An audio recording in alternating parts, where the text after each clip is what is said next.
E naquele dia a humanidade se lembrou do medo de ser dominado por eles, da humilhação de estarem presos como pássaros numa gaiola. Essa é a Visão Libertária, sua fonte de informações descentralizadas e distribuídas. No início de 2021 foi lançada a primeira parte da quarta e última temporada de um dos seriados mais esperados do ano. Ele é baseado em um dos 10 mangás mais vendidos do Japão e criado por Hajime Isayama. É Attack on Titan, ou até mesmo como conhecido por lá, Shingeki no Kyojin. O anime, no melhor estilo drama, ação, terror e ficção pós-apocalíptica, conta a história do ano de 845, que pode ser considerada a era medieval em uma ilha chamada Paradis. É um local cheio de cidades, campos e florestas onde toda a humanidade vivia presa por 3 grandes muralhas, Maria, Rose e Sina. Elas formavam uma espécie de coliseu em camadas concêntricas. Isso foi inspirado na cidade alemã Nordlingen, onde em cada muralha habitava uma classe social, os pobres, a classe média e os ricos, que nesse caso são a nobreza da monarquia, o sistema vigente da história.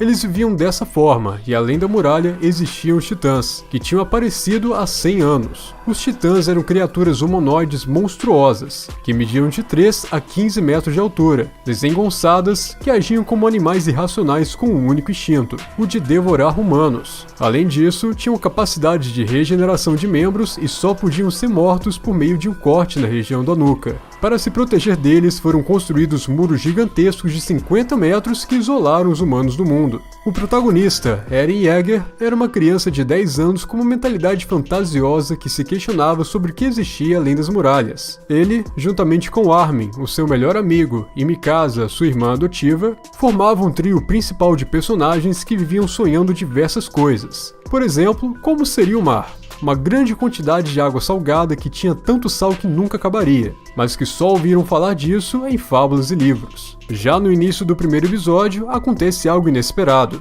Um titã de 60 metros de altura, conhecido como Titã Colossal, mais alto do que a muralha, aparece conseguindo ver todos por cima do grande muro. E com apenas um simples chute, esse titã quebra o portão da muralha, permitindo a entrada dos titãs menores na cidade, causando caos e desespero. Todos então procuram imediatamente fugir para a segunda muralha, para evitar serem comidos no massacre iminente. Durante a fuga, a mãe do protagonista ficou presa embaixo do telhado da própria casa, que foi quebrada pelas pedras do portão derrubado pelo titã, caindo sobre tudo e todos. Em um momento de bravura, tristeza e compaixão, a mãe de Eren clama para o guarda Hannes, que estava por perto, para que salvasse os seus filhos e a deixasse para trás, porque acreditava que gastar tempo tentando salvá-la seria pior para eles. Eren, carregado à força, contrariado por querer salvar a mãe, teve que presenciar a cena mais traumática da vida, vê-la ser devorada por um titã enquanto estava impotente, sem poder impedir. Depois, quando Eren já estava seguro num barco a caminho da segunda muralha, em um momento de raiva e ódio, jura para si mesmo que, algum dia, iria matar todos os titãs pelo que fizeram com sua mãe, e assim seria livre e conheceria o mundo além das muralhas. Obstinado, o protagonista, já adolescente, busca se alistar no exército querendo adquirir conhecimentos e habilidades de guerra para usar contra os titãs. Lá ele aprende a usar dispositivos de manobra tridimensionais, que não eram comuns para os humanos sem treinamento, para que então pudesse lutar contra os monstros gigantes. O seu sonho era fazer parte da Tropa de Exploração, que é o grupo de guerreiros designados para buscar suprimentos e investigar a origem dos titãs lá fora da muralha. Um dos elementos marcantes principais da história é que Eren gosta muito do símbolo feito com asas que os soldados levam nas costas dos uniformes, um emblema que representa a liberdade. E agora, para quem ainda não viu, vamos avisar que a partir daqui teremos alguns pequenos spoilers. Eles não comprometem a experiência de assistir a essa obra de arte, mesmo após esse breve resumo. Vale muito a pena ver. Então, 5 anos após se formar como recruta, Eren estava atuando em uma missão para criar uma defesa melhor para as muralhas, usando novos canhões e outras armas para, quem sabe um dia, reconquistar a primeira muralha que fora dominada pelos titãs. Nesse momento, reaparece o Titã Colossal, que quebra novamente o portão da muralha, causando grande desespero em todos. Mas dessa vez, Eren se sente preparado para a luta e para realizar o tão sonhado momento do contra-ataque da humanidade. Mas assim como todos os companheiros de tropa, ele era um novato, e por isso, além da batalha em si, tinha também que superar as dificuldades de ser iniciante. E no enfrentamento, quando tentava salvar a vida de Armin, Eren acaba sendo comido por um titã.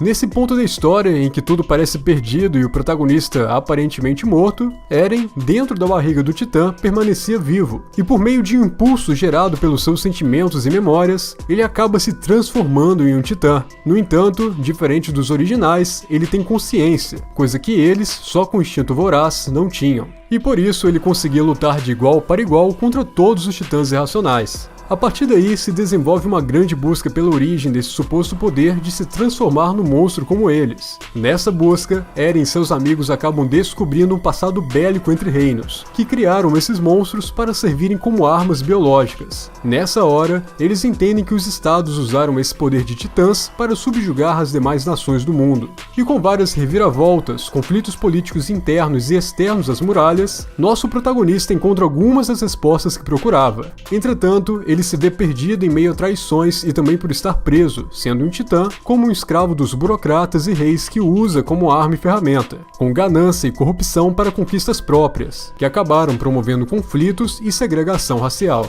Essa história, inclusive, é nitidamente comparável com o nazismo na Segunda Guerra Mundial. Então, na jornada de busca pela liberdade, Eren descobre a real fonte de todo o mal. Os supostos inimigos da humanidade não eram somente os titãs, mas sim os governantes, reinos e estados pelo mundo todo que criaram essa realidade de escravidão em que vivem.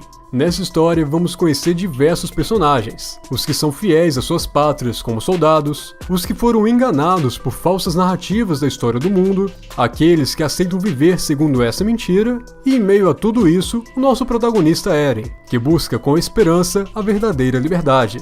Entretanto, na opinião de alguns espectadores, Eren acaba meio cego pelo seu ideal e se torna um monstro parecido com os titãs que um dia jurou matar. Uma das falas mais notórias de Eren nessa quarta temporada foi quando ele disse para Armin e Mikasa: "Vocês sabem o que eu mais odeio no mundo? Ver pessoas que não são livres ou que são gado, que aceitam ordens de governantes sem nem mesmo questionar. Pessoas que só de olhar eu não consigo deixar de me irritar."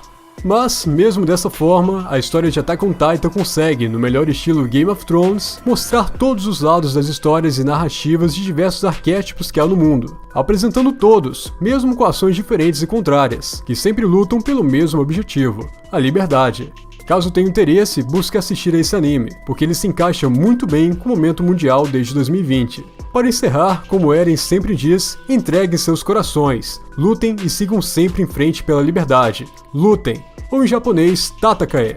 Obrigado pela sua audiência. Esse artigo foi sugerido e escrito por Rei dos Piratas, revisado por Stanley Calderelli e narrado por Pedro Monteiro. Se você gostou desse vídeo, clique no ícone de curtir abaixo e compartilhe o vídeo em sua rede social. Se você deseja ser notificado de outros vídeos, clique em se inscrever e depois no ícone da campainha.